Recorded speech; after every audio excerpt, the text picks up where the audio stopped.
And if anyone has a book in them, write it. Really write it. Get your voice out there. It's really important. A lot of people, probably everyone, has a story to tell. And we can all learn from your story. You know, people's stories are just amazing. Just amazing. This is a podcast called Walk, Talk, Listen. An attempt to connect people and make this world a bit better by sharing opinions and experiences based on the belief that everyone's perspective is true, albeit partial. My name is Maurice Bloem, and I would like to welcome you to yet another episode of Walk, Talk, Listen.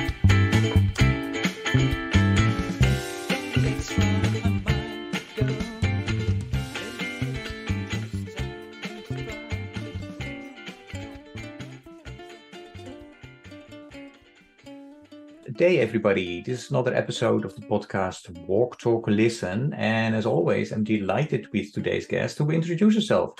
Patricia, please go ahead. Sure, thanks, Maurice.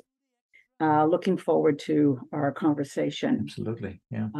I'm Patricia DiVecchio. I have a business called International Purpose. And in introducing myself, I'd like to say what my purpose is. Mm-hmm. And I've had this purpose for a long time. It is to transform the way we do work and business to a more humanistic, holistic, and balanced model. So it's a new paradigm of work. You know, it's work that comes from inside here, not from outside here. Mm-hmm. You know, most people will look at, okay, what jobs are good in the economy right now, and let me go to college and get that degree, instead of looking in here and saying, what makes me tick? You know, what am I really passionate about? What would I love to be doing? You know, what's missing in the world that I can fulfill? What is my unique composite of skills and talents that I can package into a service or a product that meets a deeper need in the marketplace? So I am up to creating new work. Mm-hmm. And my vision is to create what I call our purposeful business incubators in major regions of the world. Because as many of you know, there are millions and millions and millions of youth, especially youth and women in the world, without right livelihoods, as the SDGs talk about. Mm-hmm. There will never be enough jobs. In fact, I think the structure of job, employment, unemployment are outdated, and they discriminate. And the reason they discriminate, because everyone can't apply. There are a lot of people that aren't qualified for the jobs that are on the marketplace. So it prohibits people from gaining good work. And I believe everyone has work to do. There shouldn't be any unemployment. We are all born with a purpose. And most people believe that, Maurice, they believe they have a purpose, but they've never been taught how to take that purpose and make it into anything. They usually aren't even clear on what their purpose is. But if you sit down with folks and you talk with them a little bit, you can begin to see, or I can begin to see, I should say, what that purpose is. Can I ask you to unpack that a little bit about a purpose and take even one step back? And I have two questions around this, Patricia. One is, when did you start? Because you started this conversation with, I would like to explain my purpose. When did this start? When did you get that realization? But before you do, can you tell us a bit about, where were you born? Where did you grow up? And how do you think, your experiences during your upbringing then ultimately influenced, where you are today? Right, Maurice. I grew up in a little town called Aliquippa, Pennsylvania. Aliquippa is the name of a Indian princess It's a little town outside of Pittsburgh. Used to be, when I grew up, a steel town. The main street of Aliquippa went right into the entrance to Jones and Laughlin Steel Company. You know, everyone in Aliquippa and the surrounding areas, the steel companies grew up in places that are called river towns. You know, Aliquippa was on the river. Across the street, there was Ambridge on the river. That's where the steel mills were developed, were built, because they needed the rivers for transportation. So when I grew up, you know, Aliquippa, there was a lot of soot, a lot of soot in the air. And I remember, you know, often going outside and having to sweep the porch because of all of the soot in the air. To say a couple things about my parents, you know, that are gone now, but I'm very proud of my parents. They were born in Italy, came over here when they were both about 12, you know, different ways, different means. In both cases, their fathers had come into the US and got work and got citizenship. And then they called for the rest of the family. So my mother and her mom and my father and his mother and brother, you know, came over here and landed in that Aliquippa area, I think mainly because of work. Something else I'd like to say about my parents, because they were very, very resourceful. In fact, my dad built most of our house. That neither of them went beyond 8th grade, Maurice, or maybe even 6th grade. I think it was 6th grade, because they were too busy learning the language and they had to work. You know, they didn't have money. And it wasn't easy. You know, it wasn't easy at all for them. So when they got married, moved to Aliquippa, Dad built the house. You know, I sort of grew up in Middle America. You know, I didn't feel any poverty, although I know my mom was pinching pennies all the time. And she would never buy things for herself, only in later years, you know, would she? And I remember once when the steel mill was on strike, we got to go down to downtown Aliquippa and pick up these boxes of food. And they had food in them that I had never had before. So for me, it was like a treat. It wasn't that we were desperate, you know, which is really what it was, and we needed to get food. So I went to Aliquippa High School, no longer there, torn down. And I went to the University of Pittsburgh to become a teacher. And I think it was in 9th grade, I decided to be a teacher. So I went to the University of Pittsburgh, loved that program, then came down to the Sorry, did you have brothers and sisters? Oh, yeah. So let's rewind a bit. Yeah. I have a sister that's a little younger with me, from me. And I have a brother that's older. My brother was a real computer whiz. He designed hardware and software back in the day, made a lot of good money, lives in California now in this little house that's one, I shouldn't say little house, it's a pretty big house. He and his wife, Sally, they're both retired.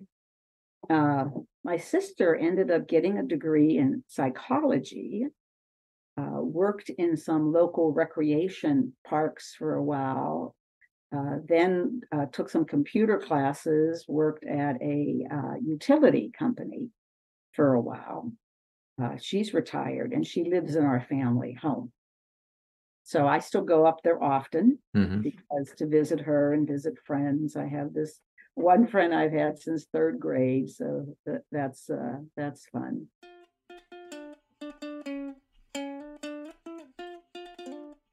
But Aliquippa, you know, what happened in 1982 was when the steel mills started to go under.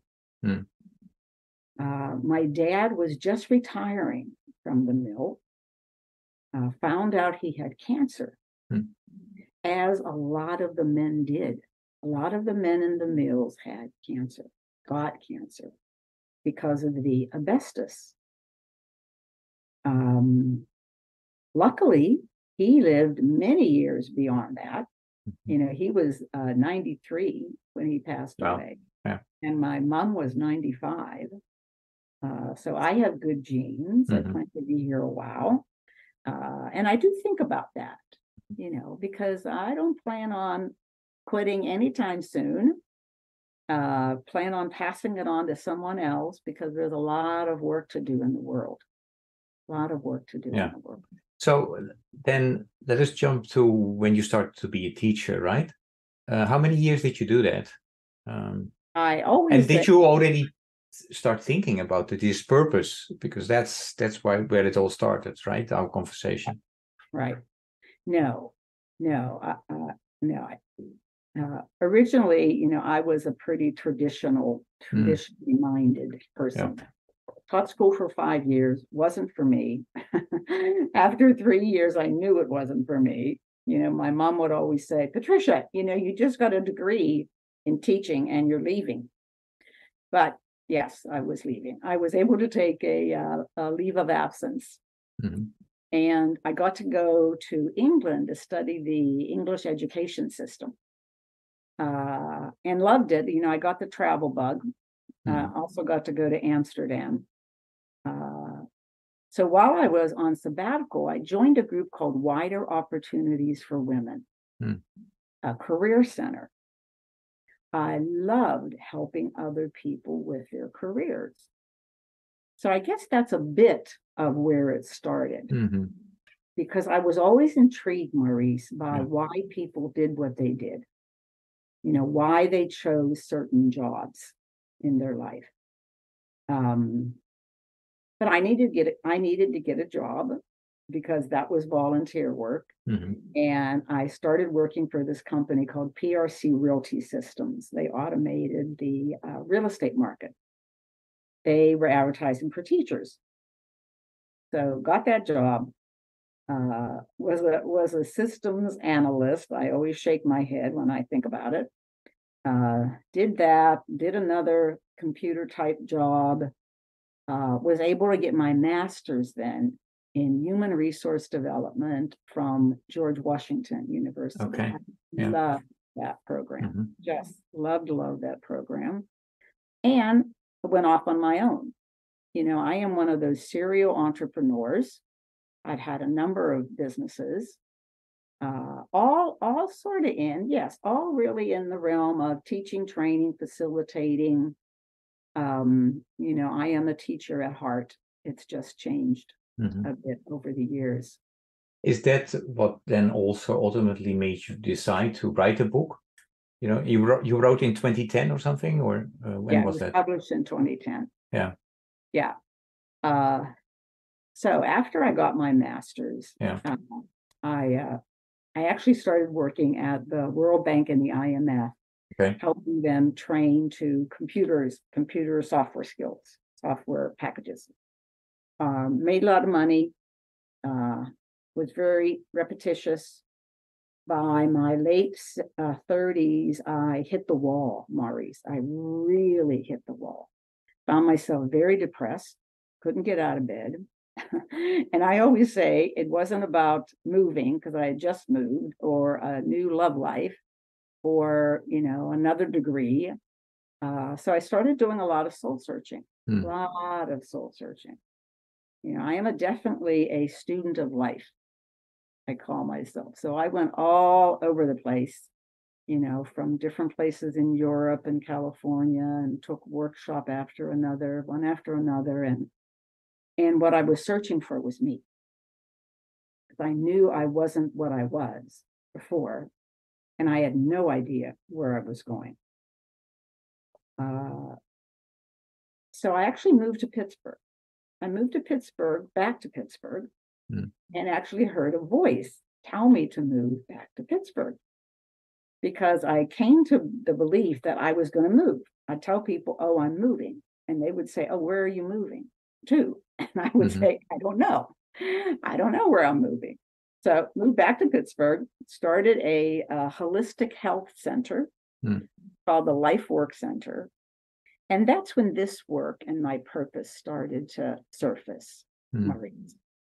Because I was in the middle of a lot of holistic health modalities. I called it my hot pot.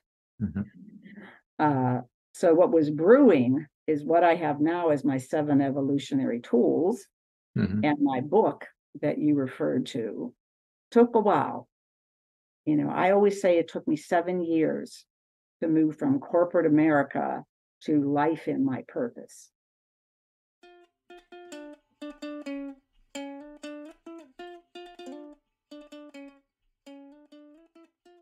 I do believe, Maurice, that we're always the next generational leap of our parents and our ancestors. You know, so my parents took a really, well, I don't think they had a choice of taking the risk to come here. You know, I think it was their family who took that risk to come here, but it was a huge risk, you know, to come here, not knowing anyone, you know, except my grandfathers on both sides, not speaking the language.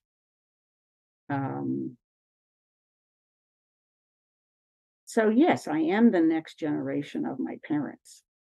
You know, in fact, Maurice, if you wouldn't mind, I'd like to read the dedication in the book because it speaks to that. Sure. So it says, to my parents, whose life was a different adventure than mine, but an adventure still. You taught me to be my own person, and I'm sure you're so proud. They did. They taught me to be very independent. Taught us, I think, as children to be very independent, to have my own mind and use my own mind. And that allowed me to do so. You know, I'm a pretty big risk taker. I'm very committed to my vision.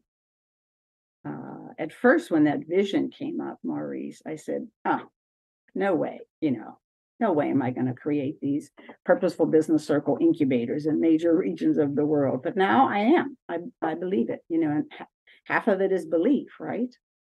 I have to believe what I say, and I have to attract other people to believe what I believe. You know, if you want partners in your life or clients in, you know, clients, they have to believe what you believe. So I have clients that are wonderful, wonderful clients because they believe what I believe. You know, they're socially responsible businesses, changing the paradigm of how we do work, and have a big vision. And it's a challenge. It's a challenge. But, you know, I wouldn't want it any other way. I wouldn't know how to do it any other way.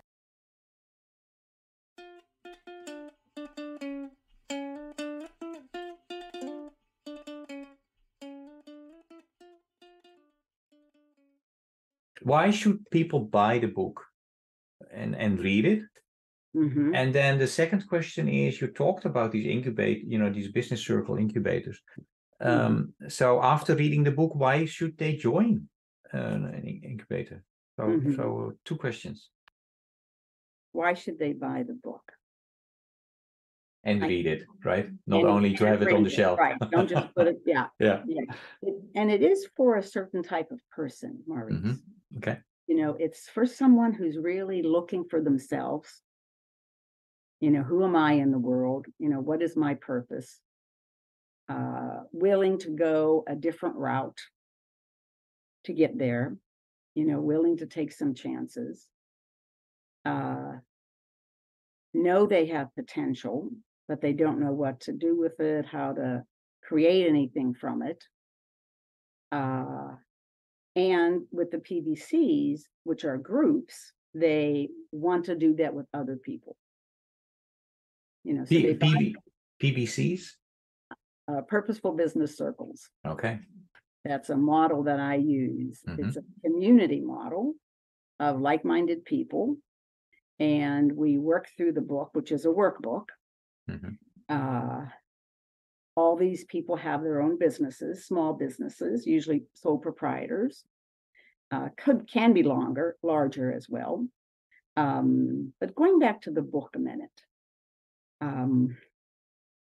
and the work that I do, I see my work as actually very spiritual. Very spiritual. So I take it very seriously. I take it very seriously. This work is not for the faint of heart. It's for someone who is willing to roll up their sleeves and stick with it and do it for a few years, because it's not going to happen overnight. This process is an overtime process. It is not an overnight. So if you, I say in the book that if you want a quick fix, this book is not for you. It's not. If you want to be told, if you want a test that says you'll be best at these skills, find a job in that area. I mean, in high school, I was tested. I was told I should be a pharmacist or a forest ranger. Why those two, I have no idea. But as you see, I'm not either. Yeah, the book will change your life. It has the potential to change your life.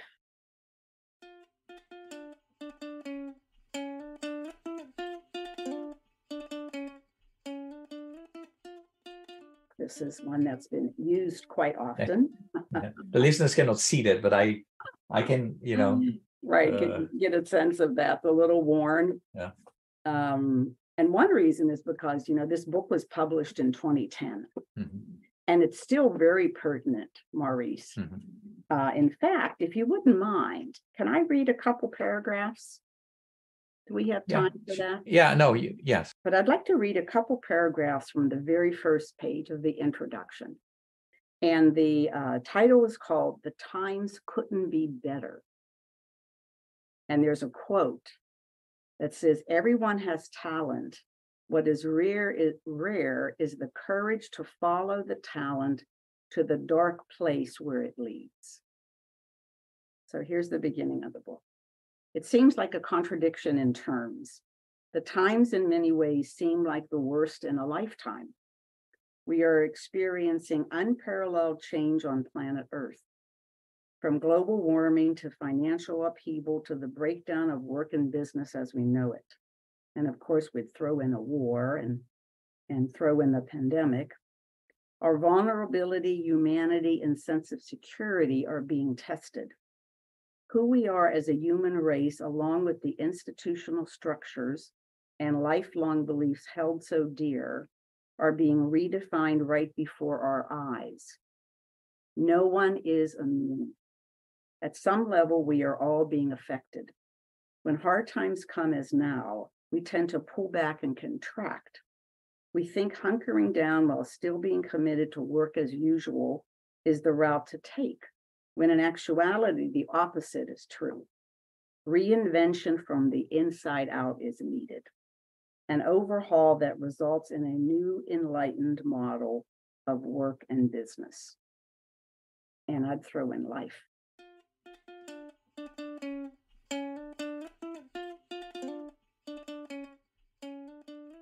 Given the world and the climate change right now, and what's happening in the world, we desperately need new models of work.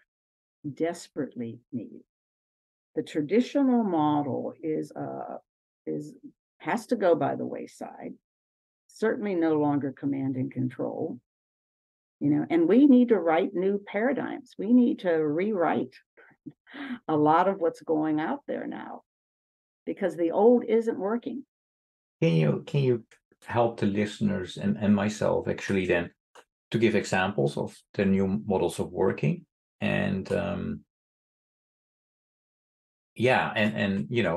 your clients then using those? Can you give maybe one example of how you worked with a client and how it is different than the business as usual?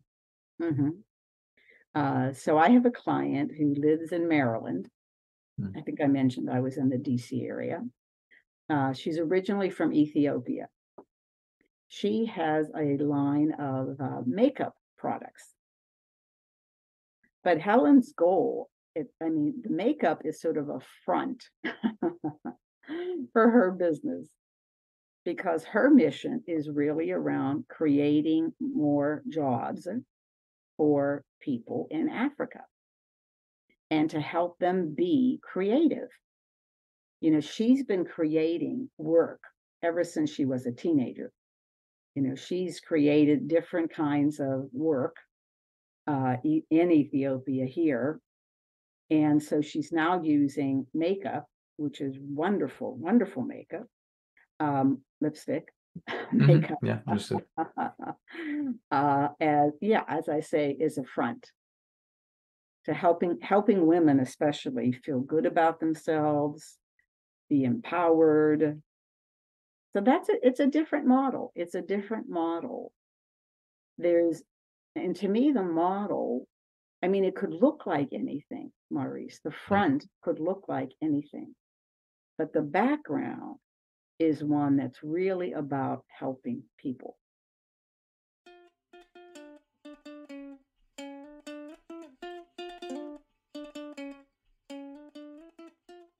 And helping people shift their mindset about how they see themselves and how they see their jobs. Everyone has a frame of reference from which they make decisions. Everyone. It's different for everyone. I will make the same kind of decisions over and over again unless my mindset and belief system is challenged. Mm-hmm. So if I'm a farmer in Senegal, I'm going to do the same thing over and over and over again because that's the mindset from which that farmer lives. But if we can go in, or if someone could go in and interact with that farmer and talk to them about their beliefs and the results of their beliefs, and are those results positive, negative? Are they moving him forward? Probably not. Mm-hmm.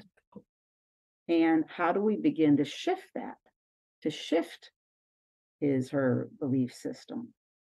So it's more oriented to what I call is the future of choice. And actually, this is what I do with everyone.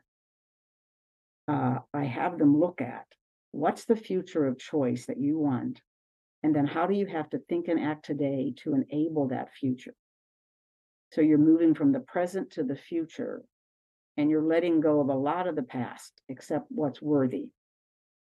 Mm-hmm. So I believe we need to address, if we want to look at how do we help raise up people who are in poverty, it all starts with mindset. Always starts with mindset. When I'm listening to you, I'm also still listening to the people I talked with before you.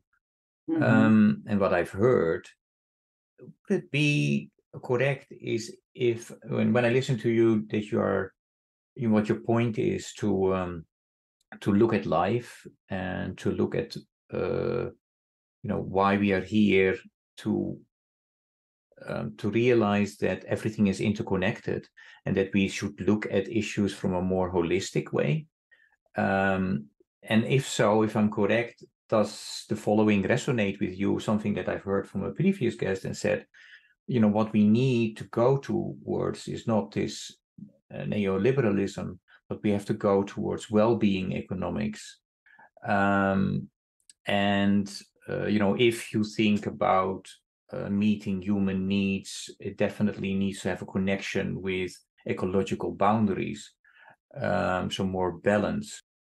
Is that what you're trying to get at, through your book and working with people, based on purpose? Indirectly, I think, Maurice. Indirectly. And I do speak about, what you're talking about.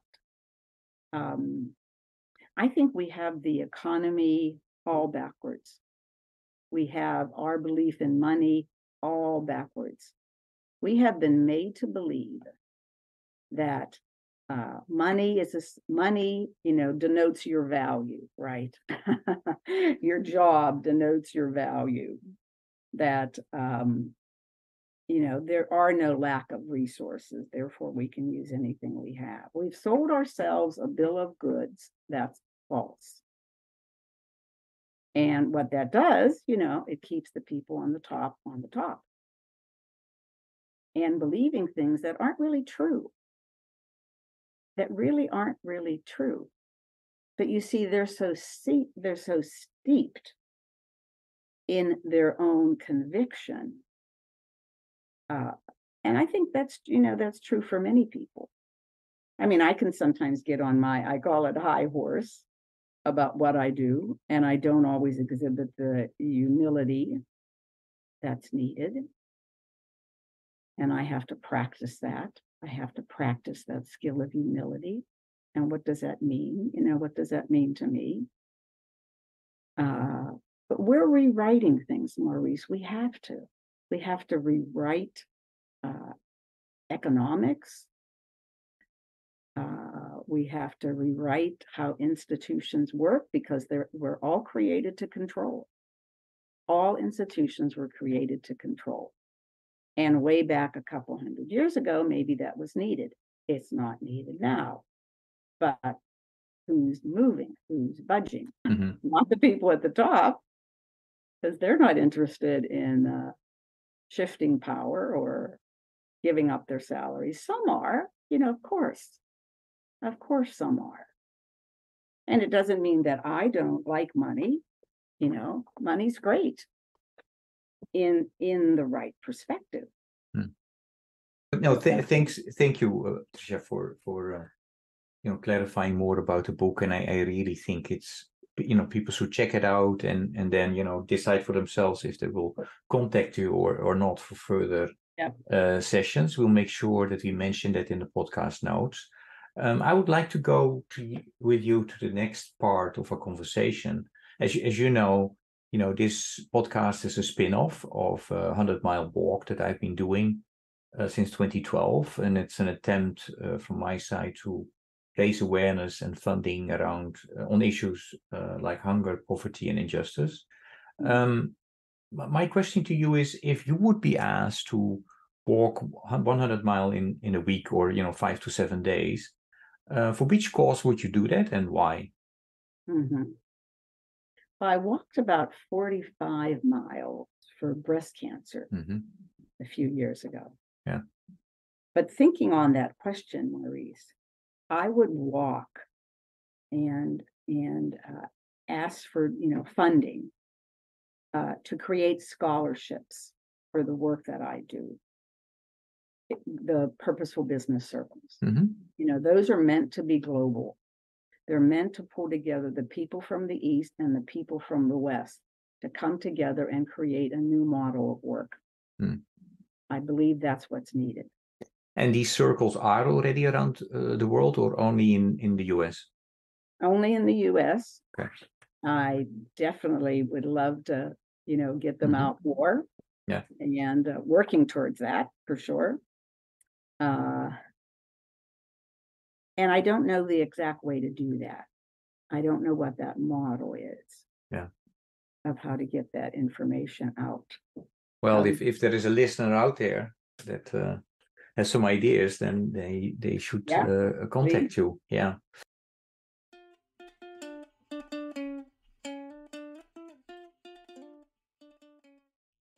Patricia, when I walk, in real life, so not like this, in virtually, it becomes a real spiritual experience, actually. You think about why are we on earth, and talk about religion and spirituality and what's going on with the younger generation.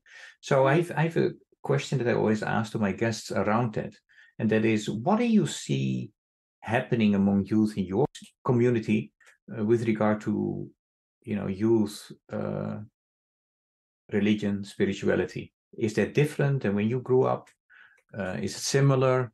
Can you share some observations.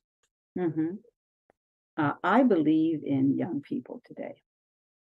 I believe there are a lot of young people that have it right in a sense, and they're not buying into this old traditional, same old story. And that gives me a lot of hope. It gives me a lot of hope. And at the same time, there are a lot of people and a lot of men, especially in these emerging markets, that have lost hope. And I believe there's a way to bring that back, to bring back hope, because that is key.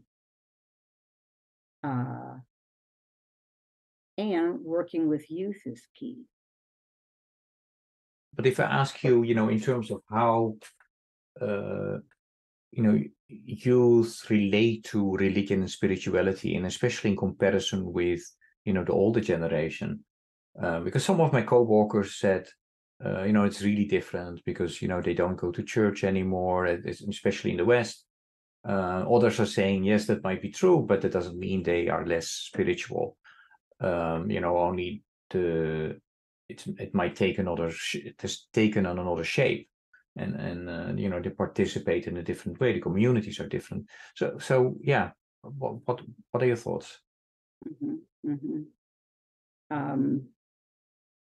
Yes to a lot of what you said.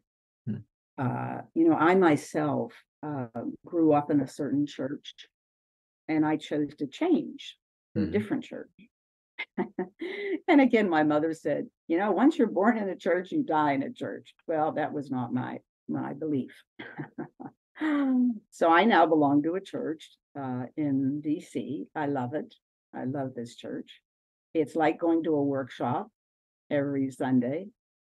And we definitely have more older people in the denomination than we have younger people. Why is that? Good question. I think it falls into what you were saying, how the youth aren't necessarily going into churches, but that doesn't mean they're not spiritual, and they're not getting that spirituality, sense of spirit in other ways, because I think there are many ways that one can be spiritual. And I consider myself a very spiritual person, but I don't consider myself a highly religious one. But what is the difference then, Patricia? Because for you.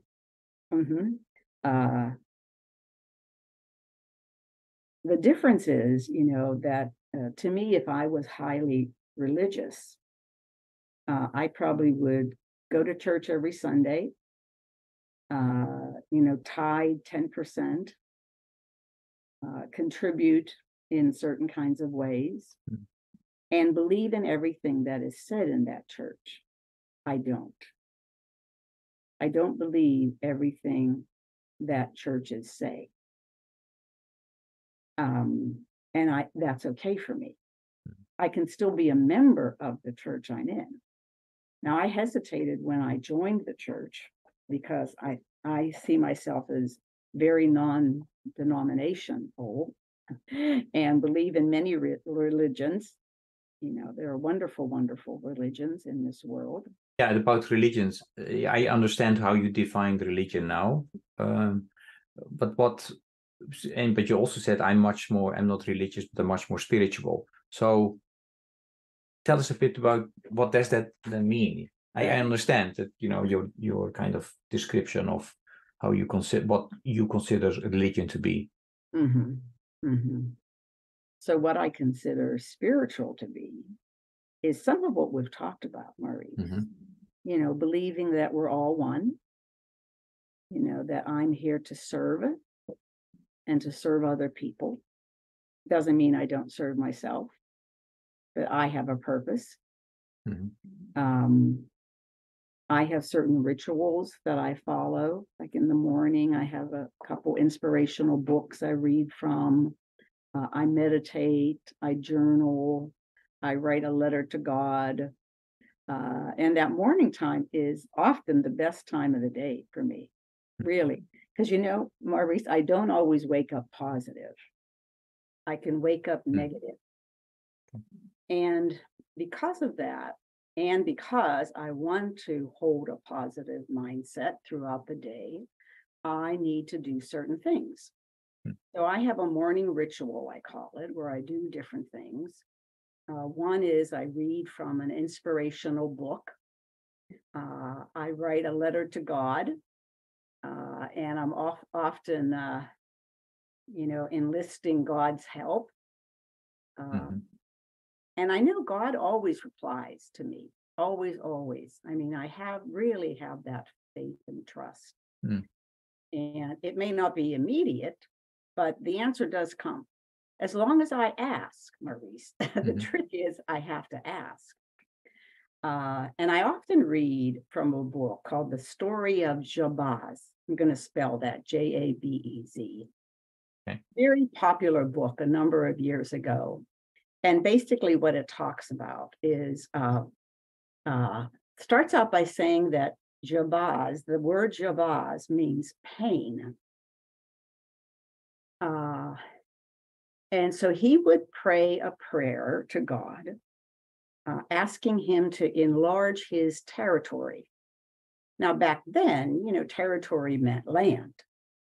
And when I think about enlarging my territory, I think about enlarging the work that I do, my purpose, the people that I'm able to touch along the way. And I do so much want to enlarge that territory. And what he also adds to that prayer is, but do not let me cause any pain. And that's very important, because as human beings who aren't always as humble and mindful and conscious as they need to be or could be, they can cause pain along the way if the ego gets in the way. I don't know if you ever heard, Maurice, but ego means or edging God out. EGO. Okay. And I guess we need to have a little bit of ego, but not be led by ego. To me, we need to be led by humility. Yeah, so I really start my day off in a beautiful kind of way. I mean, this morning I woke up tired. It's Friday. That's often how I wake up. But I had a 7:15 meeting call with a client of mine. Once I'm up and ready, I'm ready. Once I'm up and I do my morning ritual and have some almond milk and oats and fruit, and I'm ready and dressed and ready for the day. Yeah.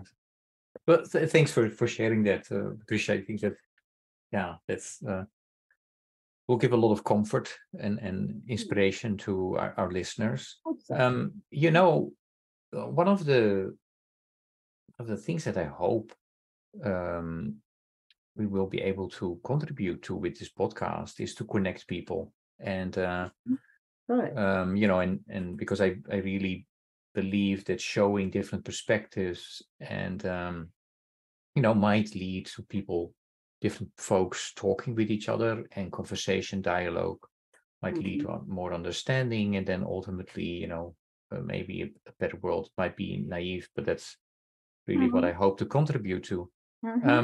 And one of the questions that I've tried to incorporate is based on that, and through what we have done so far is connect you with the listeners and connect you with me.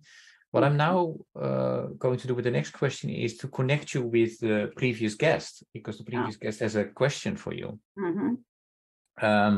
And before you do that, Marie, just mention one thing. You were talking about increasing understanding. Yeah. And it reminds me of what is his name? 7 Habits of Highly Effective People, that book. And habit number 1 is Franklin Covey, right? Yeah, Stephen Covey. So Stephen Covey, seek to understand before you're understood. Seek to understand before you're understood. Yeah, I think the lack of understanding and the willingness to understand is causing a lot of problems in the world. Okay. Yes, it's an interesting little book. Yeah. Yeah. Always considered to be a management book, but I think it has been underestimated in a sense. So thanks for lifting that up. So the question of our previous guest for you is, if you just sit for a while and imagine what it would be if your basic needs were just always met as a default. Your need for food and shelter and high quality healthcare, all those things were not dependent on what you did on a daily basis. If that was the case, then how would you spend your time? I think that's worth pondering. Not much different than I do now. But one thing, Maurice, that I would do more of are retreats. I love doing retreats. Participating or leading them? Leading retreats. Okay. Yeah. For me, I call it heaven on earth. I really do love the environment of the retreat and what can happen in that place away from your norm, usually in some rustic area where there aren't any cell phones. And you are completely, dedicated to the work at hand. That in one, short weekend, transformation can happen. And I can see it. I see it in the participants, how they change over time. And that's beautiful to be able to see that. I also would do a lot more of what I'm doing, Maurice. I would have more partners for the business and life in general. And I would be traveling and speaking and doing more of my purposeful business circles. And going back to what you said, doing more retreats, working with more partners, would you still ask money for it? Because your basic needs are met. I would still charge something, Maurice. And I would use that money for scholarships for people that can't pay to, let's say, go to a retreat, or not pay to do a purposeful business circle, or pay to start their business. And there's a quote that goes, people who pay attention. And I think people need to pay a little bit. Yeah, doesn't have to be a lot, but there has to be something at stake for them, not just being there. They have to be very, very, very committed to change and contribute some value to that. No, I think it's interesting that you mentioned this, because I think a lot, I don't know, but there are definitely, traditional healers, religious leaders, spiritual leaders out there that always say, you pay what you think, the service or the interaction or the is worth, and so you decide. So maybe that's what you're referring to. Your question for the next guest. Question is, what do you think is the most serious challenge we have on Earth right now?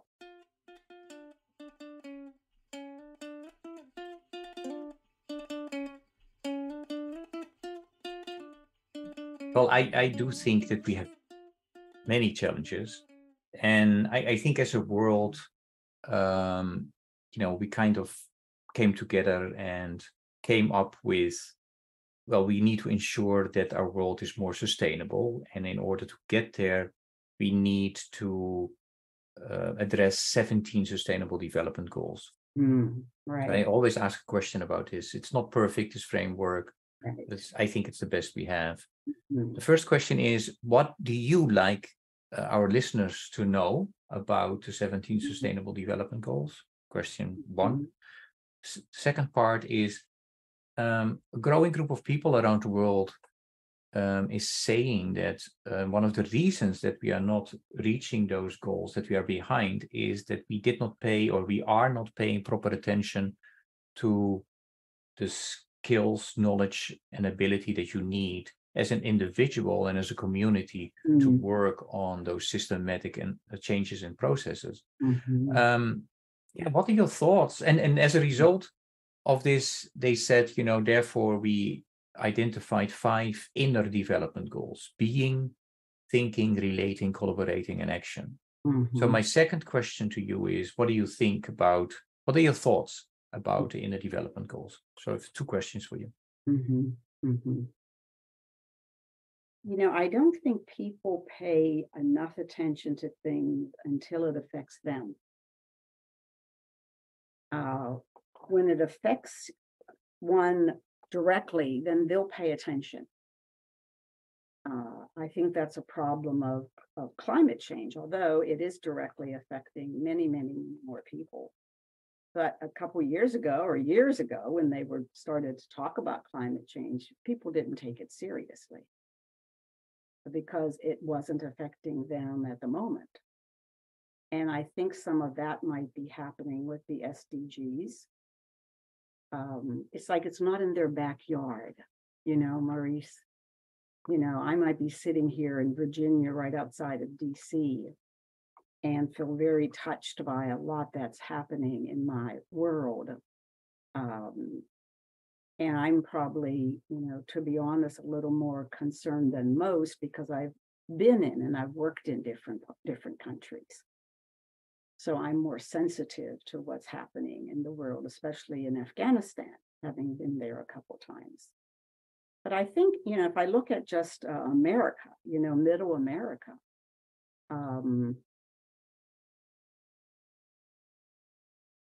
it's like, our mindset can get so insular, and we don't then see the world as something we need to be caring about, because we do need to be caring about. So what would you like then to the listeners to know about SDGs? Is your advice for today, go to the website and read it, or you have any other advice? Definitely go to the website and read it. Definitely, but do more than read it. Read it and then commit yourself to something. We need to have situations that call us to action. That's something else that's not happening enough. We talk, but we don't always call people to action. I don't call myself to action. And that's what we need.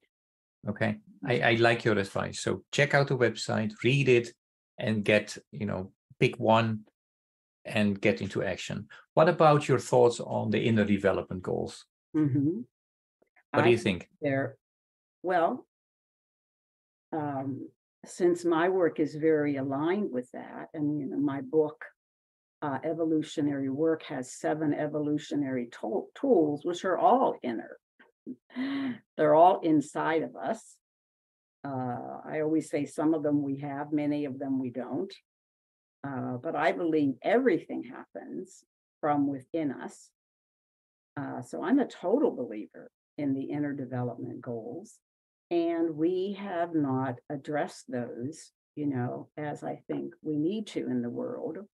And they're often considered the soft skills, when they're the hardest skills to learn. They're hard skills. If you think about, I was looking at the website, relationship to self. Do you know yourself? Really, do you know yourself? We're very complex critters. It takes a lot to really get to know ourselves.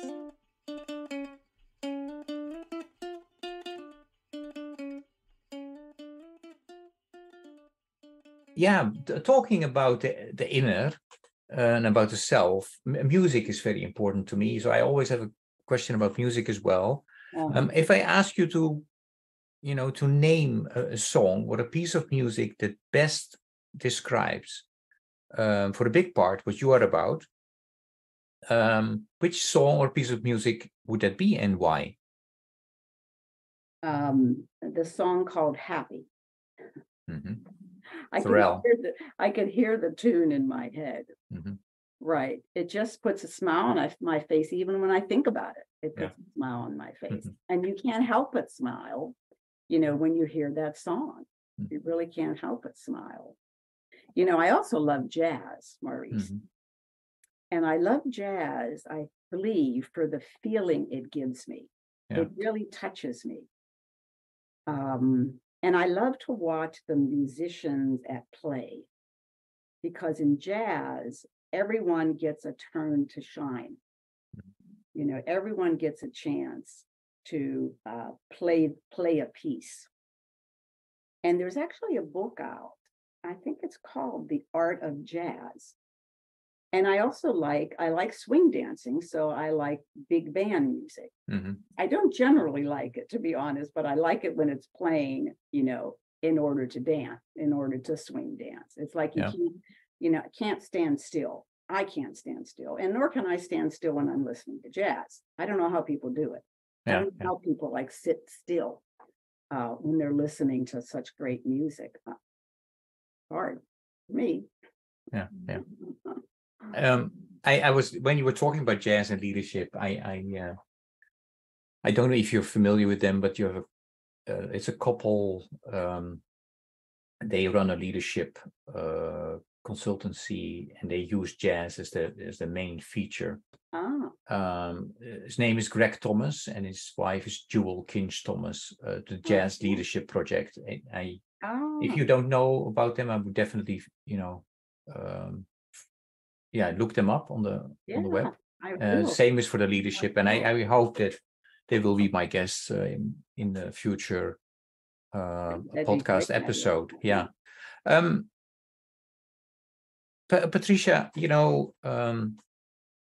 I have been asking lately some questions around the simple act of kindness, and I think Steve Hartman of CBS has made some episodes around this, have done some research. I would like to ask you, if I ask you now right on the spot to come up with one simple act of kindness this week, what would you do? Mm-hmm. Well, there's a church across the street from where I live, Maurice. Yeah. And they actually have bells, so they ring bells on the hour, which is really nice to hear. But they also have a box in front of the church, like a bird box, that's often used for library books. You see those all over the place now. Well, they use this one for food. So people could put food there. So anyone that needs it can then take the food. Doesn't matter. If you need it, you take it. And I was just thinking about that the other day, because I have some food that I haven't been using, and I don't want it to go bad. And so I'm just going to walk across the street, put it all in a plastic bag and walk across the street and put it there. But another thing I want to mention, Maurice, is that we never get the appreciation that we need and that we want and we deserve as human beings. We never get enough appreciation. So I always appreciate everyone. Doesn't matter who you are, where you are. I say something to them that makes them know that I care and I'm there and you're there. We can get so lost in the muddle of our world. And it doesn't take but a couple minutes, and sometimes people will ask me, why did you say hello to that person? Or why are you talking to them? And I said, why not? Just another human being. They need appreciation like I need appreciation. So I think that's important. And that's something I'd like to tell the viewers. Appreciate. Wonderful. Yeah.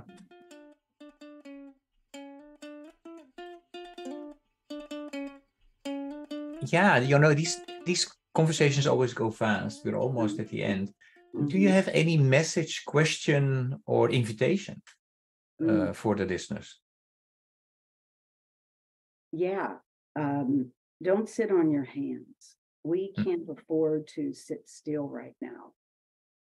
I was writing an email to someone, and I'm finding that my emails are becoming more forceful, where I'll say, we can't sit on our hands. We can't still sit in that business as usual, industrial revolution model. We can't afford that. Can't afford it.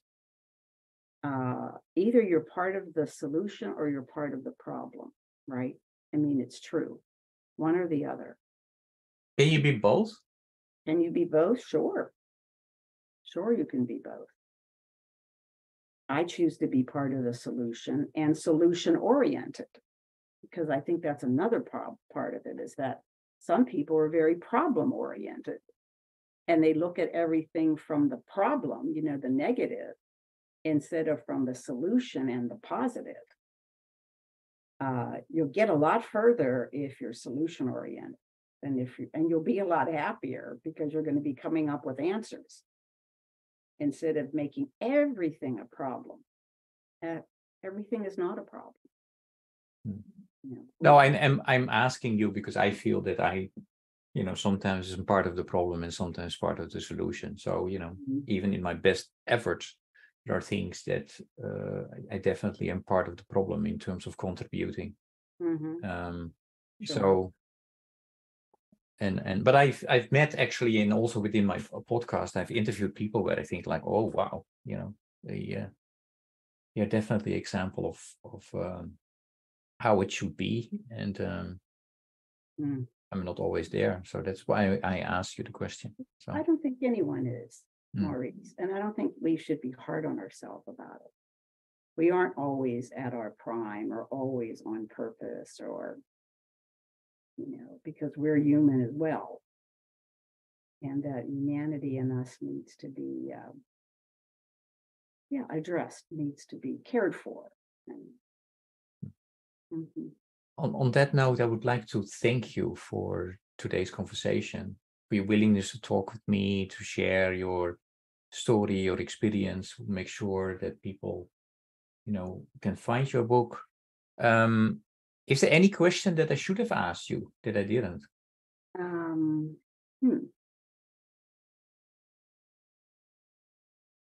Well, what came to me was just something that, like how my book was written. I don't know if I mentioned that, Maurice, but it took me 7 years to write this book, to get it to the place of being published, I should say. This was the third version of the book. I was committed to writing it. And so I got, an accountability publisher that helped me stay on track, and then I had to. And if anyone has a book in them, write it. Really write it. Get your voice out there. It's really important. A lot of people, probably everyone, has a story to tell. And we can all learn from your story. People's stories are just amazing. Just amazing. And so get your story out there. I don't know if that's another question to ask me, but no, maybe I need to move to my second book. We will be looking forward to that. Thank you so much, Patricia, and all the best with what you do. Thanks for what you do. And until we meet again. Thanks, Maurice. I appreciate it.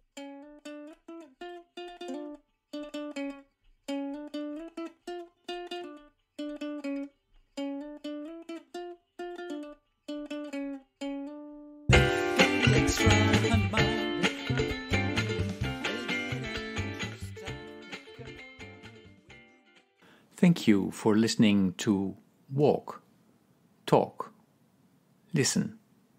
Please check us out on 100mile.org or follow us on Facebook or Instagram.